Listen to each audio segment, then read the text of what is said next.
Outro dia eu conversava com um sobrinho e eu aqui estou num lugar especial, eu gosto bastante. Aqui é uma chácara que a gente tem que se cultiva erva mate, que ela encosta no rio Potinga.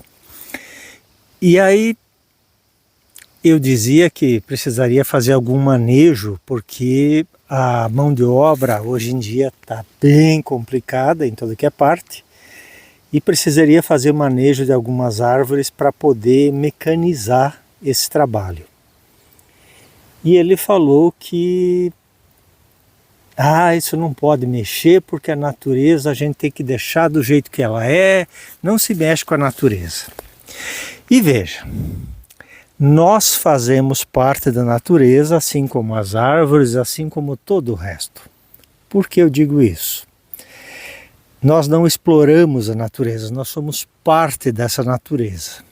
Parte da nossa natureza essencial tem a ver com aquilo que é o desempenhar das funções que cada um de nós tem. E veja, ultimamente a gente sabe que, por exemplo, pega o pinheiro. Aqui tem um monte de pinheiros. Você não pode mexer no pinheiro, ok? Foi promovida uma enorme destruição nas matas de pinheirais, né? Nas florestas de pinheiros, e concordo com isso. Porém, vamos entender no propósito básico, aquilo que o Trigueirinho falava assim do karma básico, daquilo que programa a sua existência. Veja, para que serve, vamos pensar, uma abelha? Qual o propósito da vida e da existência de uma abelha? Uma abelha, ela poliniza as plantas, ela produz mel, produz cera, uma série de coisas. Isso tem a ver com o propósito da vida dessa abelha. Uma árvore, ela dá sombra, dá frutos, dá uma série de coisas e sim também dá a sua madeira para que seja bem usada. Faz alguns anos eu fiz o caminho de Santiago de Compostela, na Espanha. Vai ter aí no link um livro que eu escrevi a respeito dessa viagem no caminho de Santiago. E na região, mais precisamente da região basca, me chamou a atenção porque eu conversei com um senhor de lá e eu perguntei qual que é a economia básica dessa região. E aí ele falou que era o gado, que tinha uma dupla aptidão, leiteiro e para carne, e madeira. Pasmem os senhores, madeira. E não é qualquer madeira, é o carvalho. Para que serve o carvalho? Para fazer móveis que duram 3 gerações, pelo menos. A gente conhece móveis muito antigos, feitos com madeira, que passam de geração em geração nas famílias. E também para fazer barricas para envelhecimento de uísque, vinho, enfim. Mas carvalho precisa de mais de 100 anos para cortar uma árvore dessas. E aí o que acontece? Veja, aqui nós temos, graças ao nosso clima, uma série de coisas, as nossas florestas crescem bastante rápido comparado com outros lugares.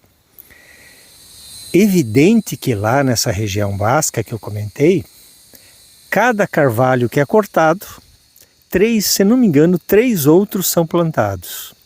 Se um chegar a morrer, tem mais 2, e enfim, só o neto vai cortar o carvalho que o avô plantou. Já é um processo, portanto, que vem de muito tempo. Evidente que se aqui nós fizéssemos um manejo sustentável das nossas florestas, seja elas quais forem, mantendo uma área intacta, por exemplo, você mantém aquilo que a gente chamaria de APP, porém, você poderia perfeitamente fazer um bom uso da natureza, da madeira dessa natureza. Isso é só para trazer mais uma reflexão que tem a ver com a nossa natureza essencial.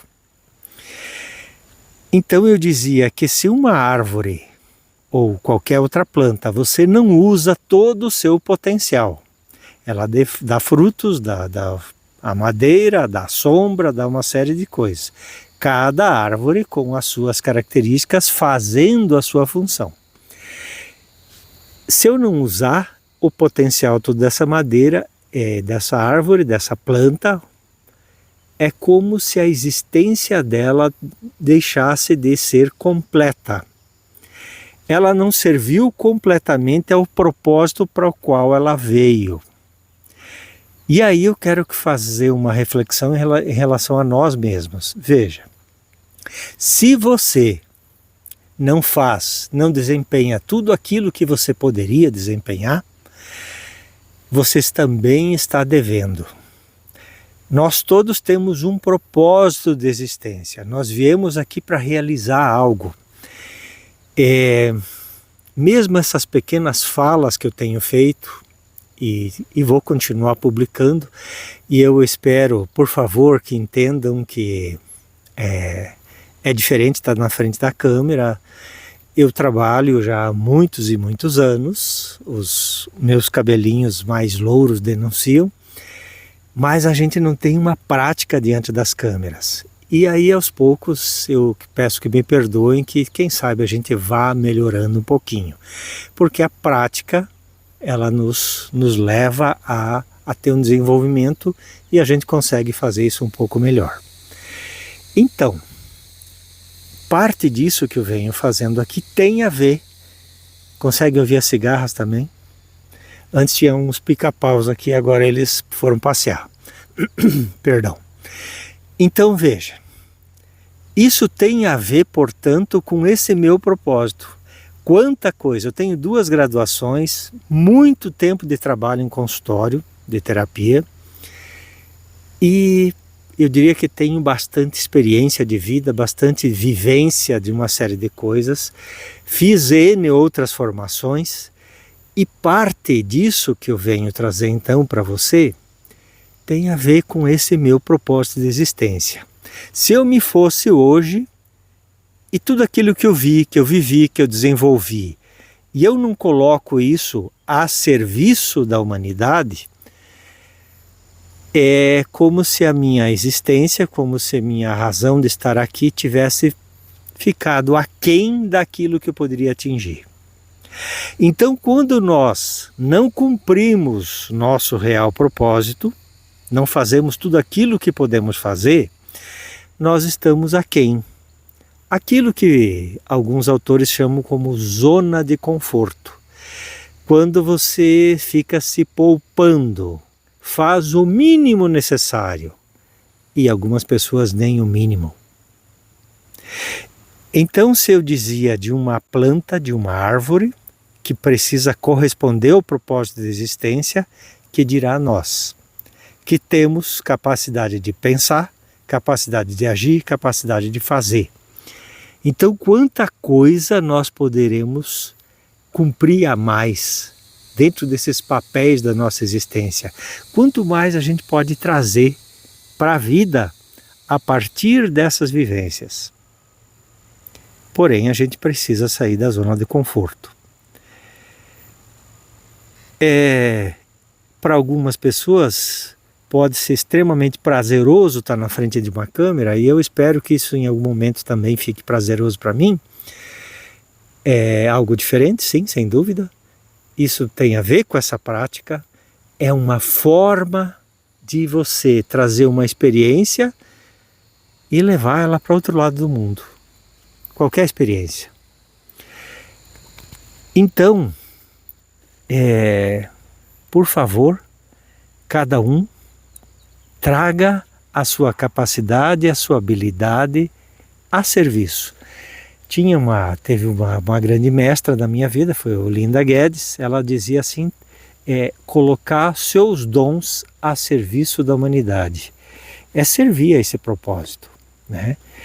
Então, não ficar aquém disso, fazer muito mais.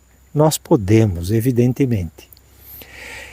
Então essa reflexão, essa pequena reflexão tem a ver justamente, ou suscitou, apareceu em função dessa questão de não mexa com a natureza. Nós fazemos parte da natureza, nós também somos a natureza. E essa é uma maneira que nós temos de ficar num lugar comum, aonde aquilo que é divulgado, aquilo que é dito, aquilo que é feito, serve para todos do mesmo jeito, e não é assim. Não há duas pessoas iguais no planeta, não há duas árvores iguais, não há duas folhas iguais. Por que eu tenho que pensar como uma coletividade, como o todo? A gente também precisa ir além, a gente também precisa fazer algo além. Eu encheu minha calça aqui de pega-pega. Para quem conhece e já trabalhou no interior, sabe o que é pega-pega. Ele gruda na roupa, né? E depois fica chato para tirar. Mas enfim, isso é legal. E eu estou sentado aqui, provavelmente vai ter em outras partes que vai ter pega-pega também. Então essa nossa existência, ela prescinde de nós trazermos algo que é único. Pensa, cada pessoa que se ela se acomoda, não deixa quieto, não mexa, não faça nada. Quanta coisa é impedida de vir à tona, quanta coisa é impedida de vir à luz para poder ser partilhada, para poder ser traduzida em algo diferente. Uma expressão que vem do nosso interno, e todas as transformações sempre vêm a partir de dentro, nunca de fora, é uma expressão do divino. A gente precisa entender que mesmo uma floresta, uma mata como essa aqui é uma expressão do divino. E assim a gente segue. Então seja você também uma expressão do divino. Consiga, traga aquilo que é único. Eu tenho uma irmã que eu amo profundamente, ela tem uma mão para cozinhar que é impressionante. Eu sou daqueles cozinheiros esforçados. Eu pego a receita, anoto os detalhes e vou fazendo e tal. Então sai algo razoável. Mas ela é daquela que tem mão boa para cozinhar e ela simplesmente vai pondo um tanto disso, um tanto daquilo, a mão cheia disso e fica tudo muito bom. Essa é uma expressão do divino, uma expressão, algo que ela desenvolveu, algo que vem de dentro, é único, né? Então cada um de nós tem algo que é seu, algo que é único. Não precisa ser fazer algo absurdamente incrível para ser único. Uma pequena ação, bem conduzida, bem guiada, ela pode ser e ter um resultado incrível. Eu espero que essa pequena reflexão faça sentido para vocês, tá bom? Seja você mesmo. Não siga o rebanho. Faça aquilo que é seu mesmo. Faça aquilo, traga à luz aquilo que é uma característica sua. Tá bem? Grande abraço e fique com Deus.